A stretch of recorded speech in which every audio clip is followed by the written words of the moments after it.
I'm delighted today to be joined by one of my friends, Dave Sheehan from Australia.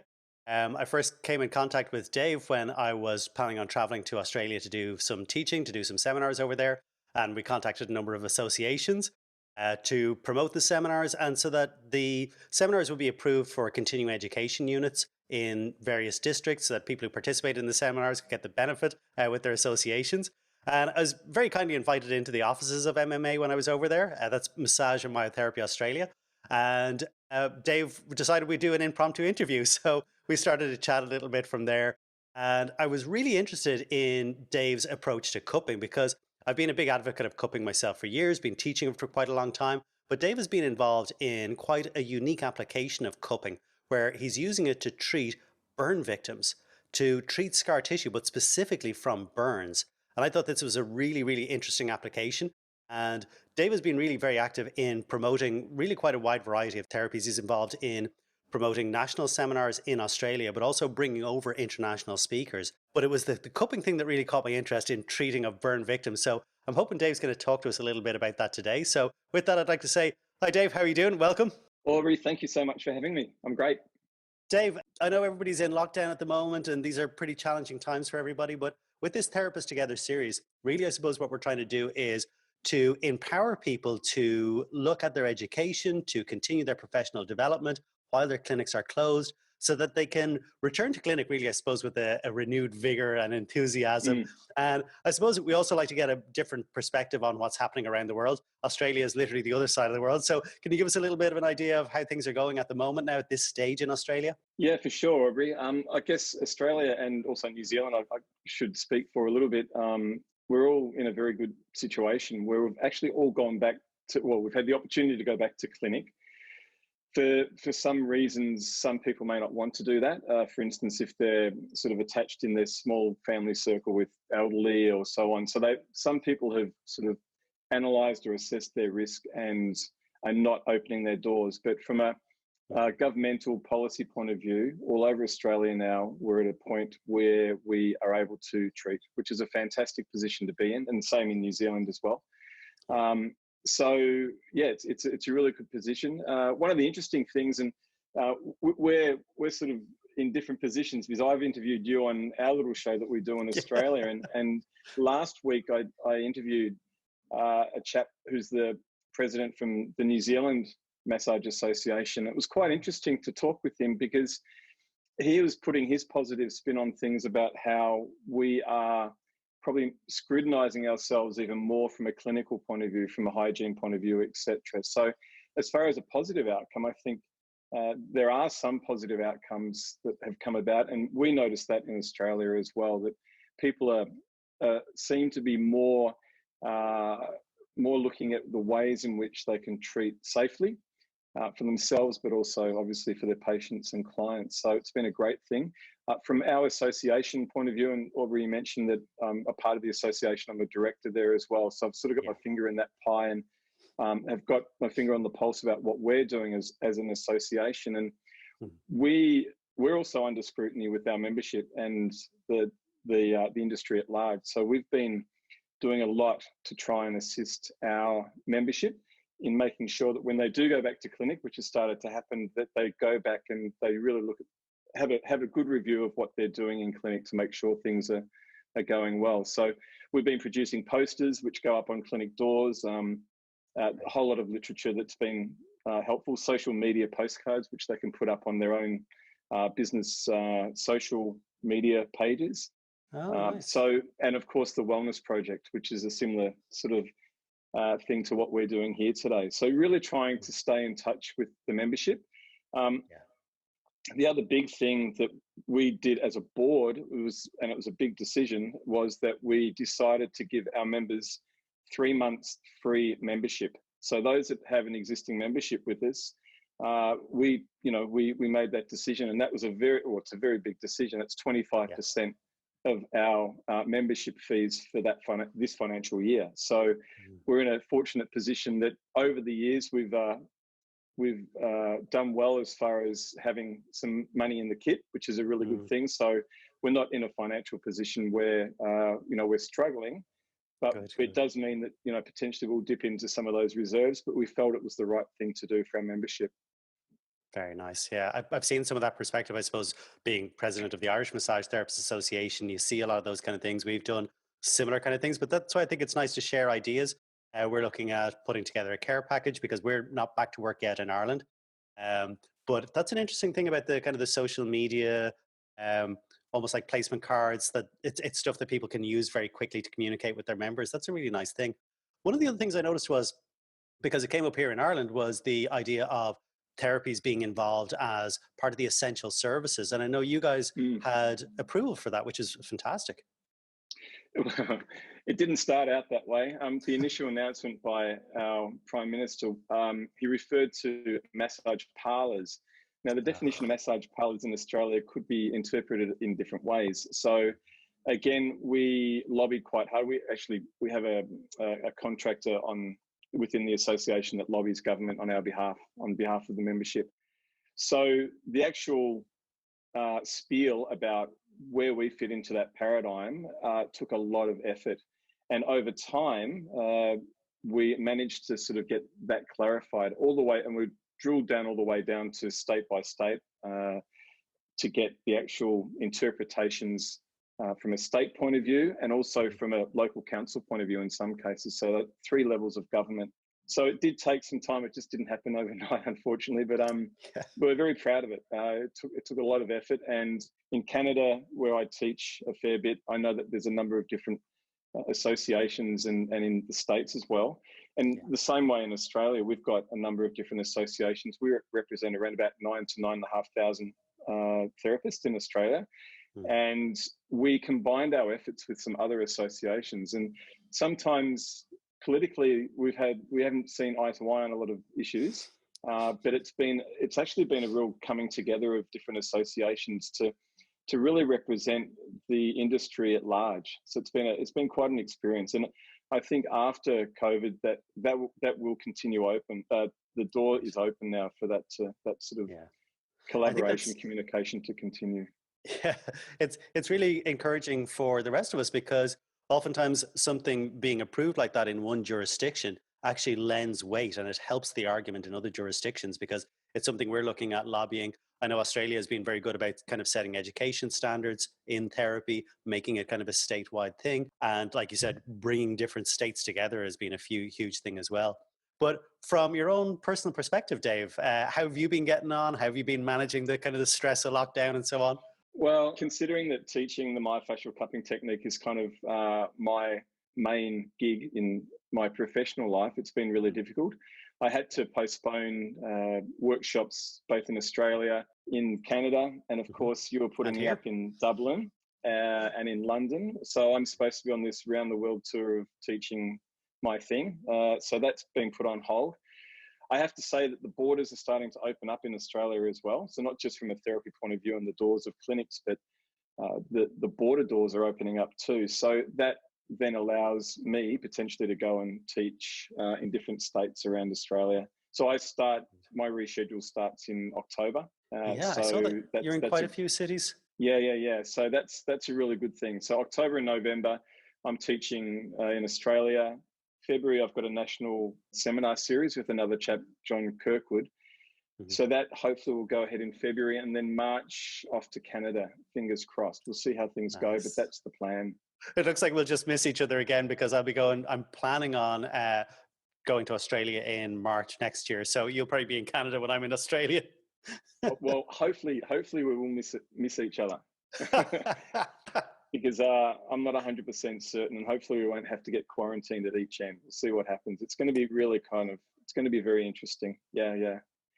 But apart from that, I do film production as well, a bit of film production. So I've got other things on the go, Mhm. and it's also given me a heap of time to start projects and finish projects that have just been sitting there waiting because life is so busy normally. So, and you often hear that, right, when you hear people being Yeah. interviewed at the moment, that one of the positives is that people are starting to spend a bit more time on themselves. So that's a great thing. So yeah, so there are quite a few different little projects that are on the go. even down to my student handbook, which I'm updating for my foundation course. So having an opportunity to go back and review more research literature that I think relates really well back to the technique. It's given me that chance to even do that. Done another photo shoot for it, so we've got some nice photos coming out. So it's really great. Yeah, it's been Right. really good to have that time. Although I do miss very much the teaching aspect. Yeah, I think a lot of educators are saying that the being in the classroom, the interacting with students, that doing different kind of Zoom things and stuff, they're great. They're a new challenge, but it's not quite the same as hands-on that we're kind of used to. But again, what I want to come back to maybe is a little bit of that treatment of burn victims. I don't know. Can you tell us a little bit about that, Dave, and how that's going, or what you've done in the past? Yeah, no, for sure. So it's been a fairly long journey, and we're not there yet as far as getting a clinical trial off the ground. But Mm, in Hobart, there's Hobart Royal Hospital. There's a burns clinic there, and one of my students for a number of years has been doing treatments for burns patients that have had hypertrophic scarring to 30% of their body, so very severe. mhm, So it all came about through one of the students just experimenting. So we've developed a bunch of protocols now that go in very gently and sensitively into those areas.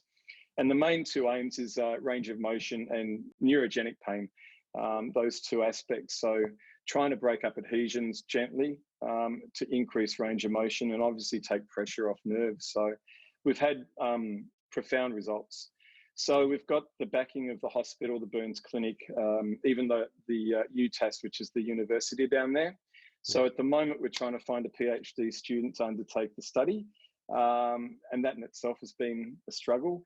Looking at instrumentation, because you can't manually do the pumping of the cup accurately enough. So we're looking at different machines that come out from, there's a couple from Germany that we're looking at the moment, and writing up the methodology. So it's taking time. I would love to be able to be more involved in it from an actual student point of view, but at the moment I just can't. There's just too much else going on.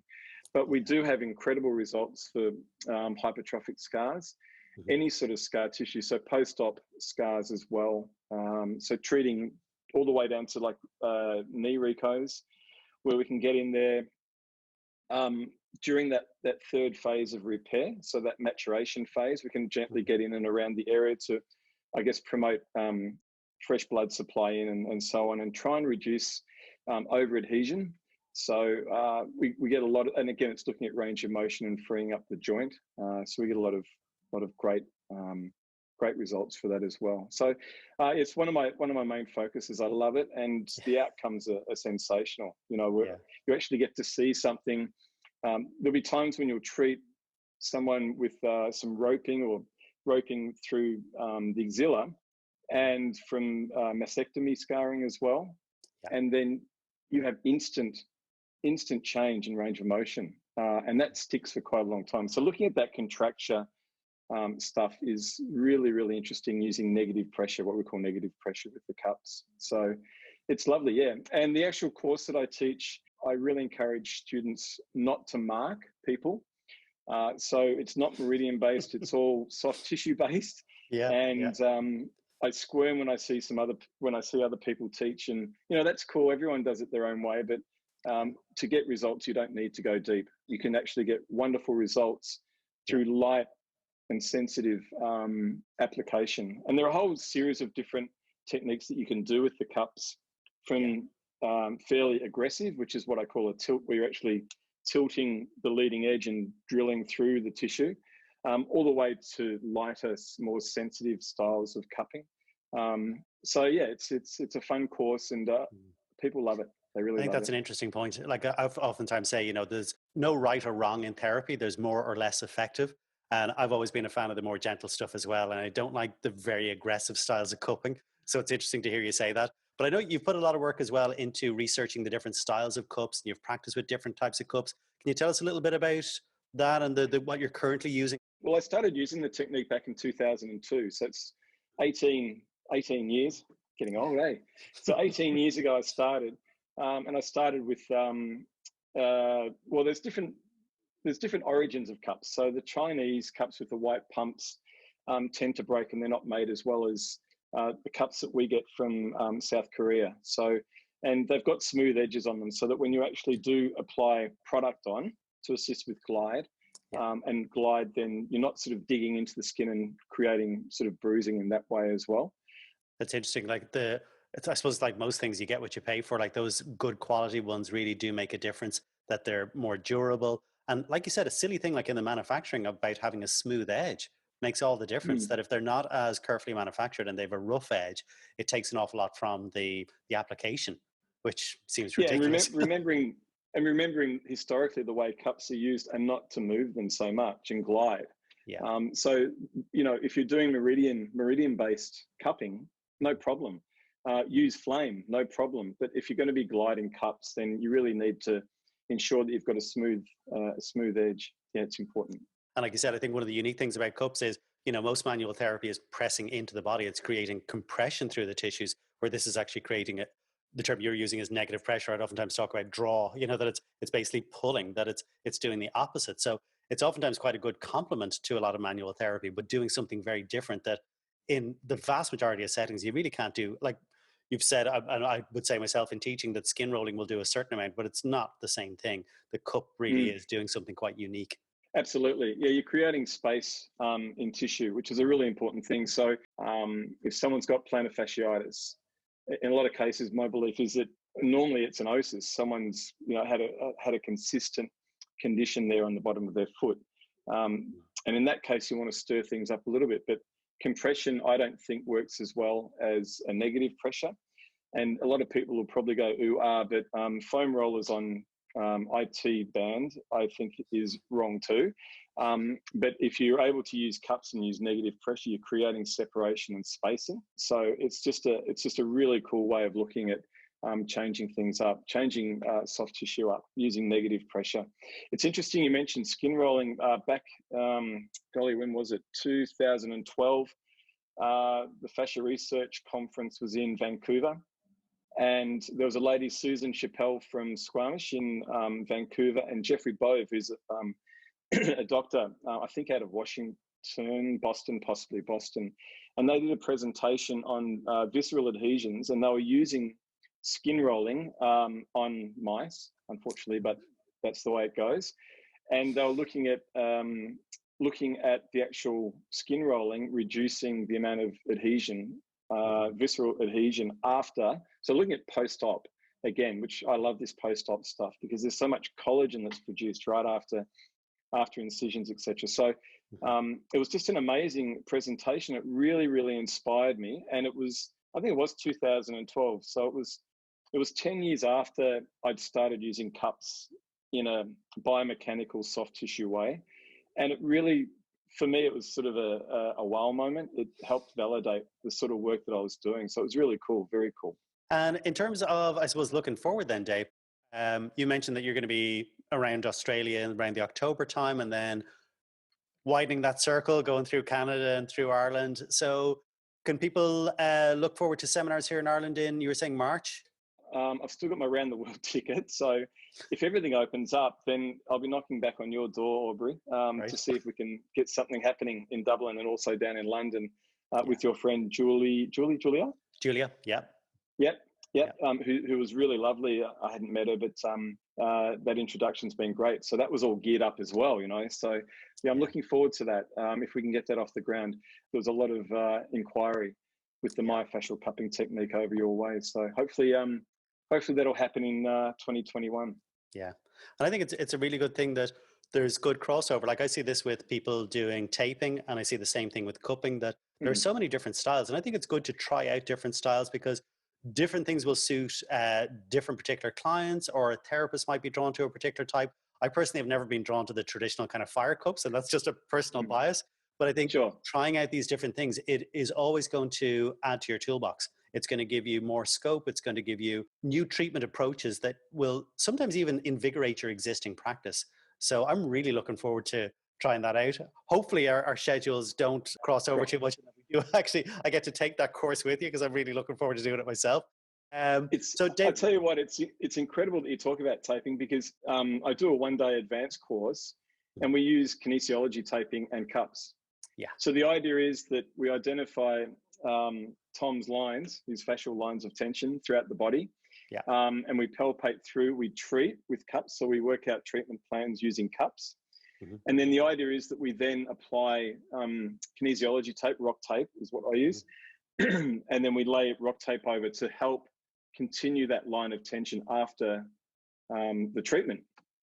So it's actually something that we incorporate into one of the courses that I run. Yeah, I mean, there's a little bit of research out about kinesiology tape, but it seems to be a positive thing. I love using it, and I love even it. just from Yeah. getting a spatial sense of a particular area of the body for Mhm. performance. I think even for that purpose, it's a wonderful thing. So we like doing that in that little course. It's good fun. That's an interesting approach to bring in the anatomy trains from Tom Myers' work. I was actually talking to Tom 2 weeks ago, I think. Hmm. So it's interesting to see a taping perspective because I think each person who's developed their own kind of syllabus for teaching taping has taken an, I suppose the aspect of therapy that they do and nearly built their taping model around that, which is quite interesting because I'd very much combine orthopedic and myoskeletal work with taping. And I find the Uh-huh. cupping and taping to be a really great pairing because the cupping does a huge amount in the treatment session. And then I always think Mm. of the taping as doing almost like the maintenance work or the home care for the client to Absolutely. help the nervous system to adapt, maintain those changes. Yeah, I think they're a Absolutely. great And combo. if that tape can sit on that fascial line for 2 or 3 days, Mhm. then one would suggest that it's doing benefit over Yeah. that period of time. So, Dave, we'll put up your contact details and stuff like that so people can get in touch. They can find out about upcoming Sure. seminars, get booking in. Hopefully, I know it seems a very long way away, 2021, but you look at how fast the last few months have gone by, it'll be here in an eye blink. Absolutely. Uh, is there anything else you'd like to say to us in closing? Look, Aubrey, I just wanted to thank you for the opportunity to come on. I think these types of shows are fantastic right now for therapists around the globe. So it's kind of bringing everyone together in some respects. I know that with the show that we're doing in Australia, we're getting a lot of views from overseas as well and comments. Yeah. So it's a lovely thing to do. And I've been looking back on some of the interviews you've been doing as well. It's been fantastic. That particular what was that? The infection on the infection control Uh, side. Preventing disease transmission in a massage practice by Anne Williams. Yeah. Yeah, yeah. Now you mentioned that in your interview with me in Australia, and Yeah. the number of downloads has just been phenomenal from what I hear. So I thank you for that too, for spreading the news there. It's a fantastic resource. I think we need to thank Anne and Eric Brown for that one, being so Yeah, generous. It really is an amazing absolutely, resource. Well, Dave, I suppose with that, absolutely. I'd like to say thanks very much for joining us today and looking forward to catching up with you in Australia next year and hopefully participating in one of your conferences. I think we were talking about 2022. Possibly 2022. We had to Yeah. postpone this year, and so all the presenters have moved across Yeah. for next year. But yeah, it's a long way off, hey? Yeah. 2022. Goodness, I know that goodness. we're But saying 2021 seems like a long way off. 2022 is even further. yeah, true, But listen, true. thanks again, Dave. And we'll talk to you soon. We'll stay in touch and keep the communication going between Ireland and Australia. And hopefully, even like you said, post COVID, we'll continue this correspondence and communication worldwide. With a name like Sheen, of course, I'd have to keep in touch with Ireland, right? Thanks, Dave. We'll Take talk to you care. soon. All right. Take care. Bye Cheers, mate. bye.